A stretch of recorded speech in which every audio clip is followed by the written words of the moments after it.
for our final topic of the day. This might be the worst first pitch of all time. A White Sox Employee of the Month did this yesterday, actually hitting the photographer a few feet away. There's only one other first pitch that might be worse, and that's 50 Cent's horrible first pitch back in 2014. Shannon, which is worse?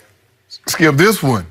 If you gave her a baseball and said, I want you to hit that guy, she probably couldn't do it. She's lined up perfectly, and how she managed to hit the guy directly in the is unbeknownst to me, Skip. 50 was bad, but I think she'd have to work. She's got to work. Okay, now to give her a break, she was the Employee of the Month working for the White Sox, so she's sort of thrust into this. Yes. And I don't know that she'd ever tried to throw a baseball. I don't know. But the more I watched it last night, the harder I laughed because it's impossibly bad. Because how do you hit the photographer who's the cameraman's right there. Yeah. He's just to your left. And she just nails him. She didn't throw very hard, and he was okay. Yeah, the ball wasn't going to get to the plate anyway. Yeah. Unless, it rolls to the plate. But surely 50 Cent had thrown something in his life. Thrown something? Yeah. You think? Maybe the pressure of it? Yeah, maybe a dime bag or something. That was the only thing 50 Cent was been throwing. I would be practicing. That was the worst one. That is it for us. We'll be back tomorrow morning at 9:30 Eastern. Right now, we'll send you live to Charleston, South Carolina, and the U.S. Women's Open. Article on the Lakers' dysfunction. Magic was called a bully by a front office employee and was accused of intimidating team employees. He called that untrue. Was asked what he would have done differently with the team. Magic said, quote, I would have hired my own people from the beginning. The one thing I didn't get to do is hire everybody that I wanted. Rob and I got put together. I inherited Luke Walton, so I didn't get to hire my own people. Then you can judge me. Shannon, do you like everything Magic said yesterday? Skip, he makes some very valid points. And normally when a guy comes in, the general manager comes in, what does he normally do? He normally fires the coach, hires his own coach, be it basketball, baseball. Baseball is a manager. But you want your guys, and if the higher up you are, you want your people up underneath you, and that's what you're allowed to do. But this is a conversation Magic should have had with Jeannie from the very beginning, Skip. Not 1 year after the fact. Shouldn't you have gone to Jeannie, okay, Jeannie, I want my people. I want to be able to hire my head coach. I want to be able to hire the general manager. Now, it's reported that Rob Pelinka was hired 2 weeks after Magic got the job. But there's a good chance this was already in the works because he had to put his agency aside before he could, to avoid conflicts of interest. True. So there's a good chance that he and Magic was basically hired simultaneous. Ask that. Skip, I can't come here and okay, what about vacation? I had all that worked out before I even took the job. Okay, you can get this amount of vacation. What about lunch break? Well, you're done before lunch, so you don't need a lunch break. So, Skip, these are things that wouldn't you think these are things that you ask before you take the job and not look back in hindsight?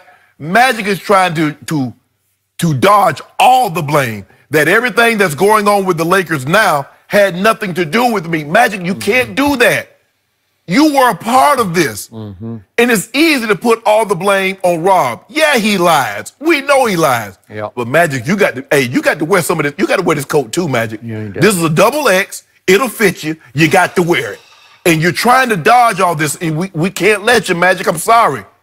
So when did he realize that Luke Walton was the head coach? Before or after he took the job? Rob Pelinka, even if you didn't know that Rob was already being hired, 2 weeks after you got the job, you see him there. Did you go to Gene and says, I want to fire Luke? Did you go to Gene and says, I don't want Rob? Come on, Magic. That ain't how we do business, bro. You got the own part of this, and I'm not gonna let you off the hook that easy. I wish I could disagree with anything you said, but I can't, and I must admit publicly that this is hard on me because I still love Magic. Yes. Love him as a guy, loved him as a player, known him since about 1980, and it's hurting me to watch him go through this. But the more he speaks to me, the worse it gets. It's right? Worse, absolutely. I don't want to hear 2020 hindsight excuses from the great Magic Johnson. He's above all that. Yes. I know what happened when he took the job, when Jeannie said, please come save our Lakers. You know what he thought? I'm Magic Johnson. It didn't matter. It was irrelevant to him who Rob Pelinka was or Luke Walton was.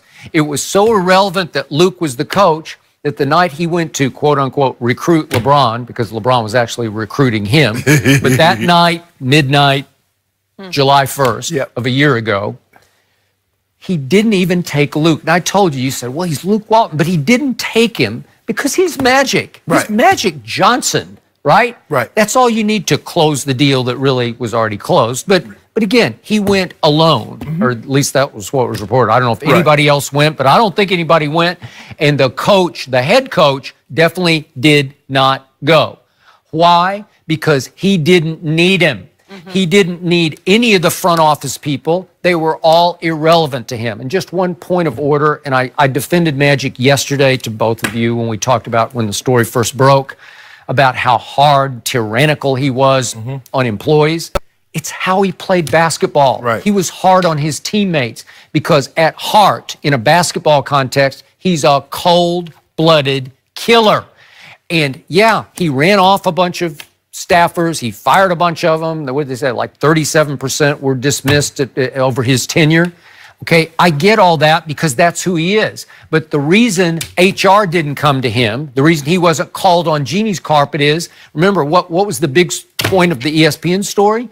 That nobody felt bold enough to go. They were also afraid of him. They're not going to go to HR because they're afraid for their job because it's Magic freaking Johnson. You're going to find out who got him called to HR. Okay, so you can't, that excuse doesn't work. I get it, and I'm defending him because as a boss in all of his other business, has he not been successful? Yes. He's been as successful as any great American ever. Right.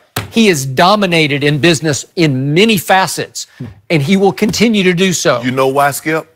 Because in those, he had no idea what he was doing in business. So he had to immerse himself. Okay, that's good. Basketball, like you just said, I'm Magic Johnson. Your boy had no talent. And here's a guy, Skip, a guy that made no excuses as a player for losses, seems to, that's all he does as an exec is make excuses. It's just, look, what do I always tell you? The golden rule for me has always been, the greater the player, the worse the GM or team builder. Yes. Because you're so great, it came easy to you. It didn't. You had to work at it, but naturally you were gifted with the ability to do this at the highest level. Well, Skip, you remember he came here last year and he said he'd be watching practice and he would be telling, man, make that pass, make the pass. And he said guys would look over at him like, Irvin, you could do that.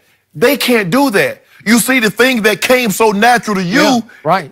Everybody can't do what you do, but that's what made you Magic. Okay, and he tried to coach, and it didn't work for these very reasons.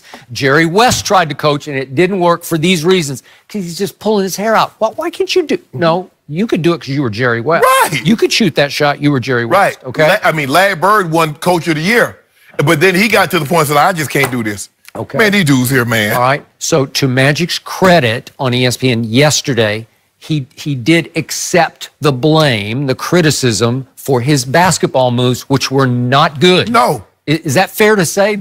I'm trying to be nice about it. Yes. They were not good. He immediately traded Lou Williams. He ended up trading Zubats for Muscala. It's just horrendously bad because Zubats is going to be a pretty good player for a long time in this league. You loved him, right? I loved him. He was great with LeBron. Then, according to the coaching staff, they wanted to hang on to Julius Randle, try to keep him and Brook Lopez in fold.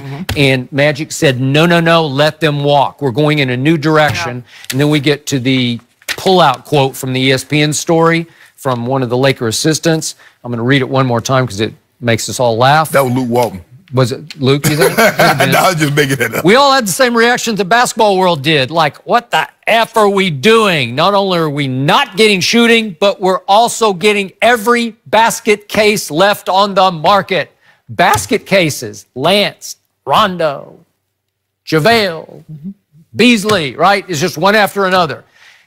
It's a little harsh to call them basket cases, but I get the point. Right. And plus, most of those guys have been on multiple teams. Okay, and the simplest basketball strategic point was Shannon Sharp is saying, LeBron needs shooters. Well, he's always needed. He thrives on shooters. Yes. I've told you, there's never been a better three-point setup passer than LeBron James looking at 6'9" over a defense and whipping a cross-court pass to a wide-open sniper for an easy three, right? That's how he thrived in Cleveland. That's That's how they played basketball in Cleveland, right? Yep. And all of a sudden, you wind up with what eventually became the second worst three-point shooting team to Phoenix, the worst team in the league, last year, right? Because you went for playmakers. And again, is LeBron complicit because he did sign off? But LeBron was probably just trying to go with the flow. Yeah. Like, okay, Magic, whatever you say. In the first year, Skip, I'm going to stay in the background. I don't want, because you know, if LeBron would have got there the first year, and he even says, okay, we need this, this, and this. Yep. It gets out. LeBron is already making a decision. LeBron is already upset with the roster. LeBron is already, so, and now he stays in the background. LeBron, you need to take more of an aggressive approach. Well, damn, what do you want him to do? Well, now it's desperate. Now he needs to. That's just me. He needs to be. No, it's Jeannie's team.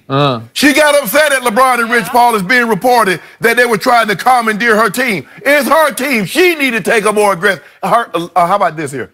Jeannie Buzz, Kurt and Linda Rambus, hit the road and get these free agents. Really? Let's see how many meetings you get. As my mama used to say to me, you're cutting off your nose to spite your face. I want to see. No, that's your team. You ever heard that Oh, one? I like that.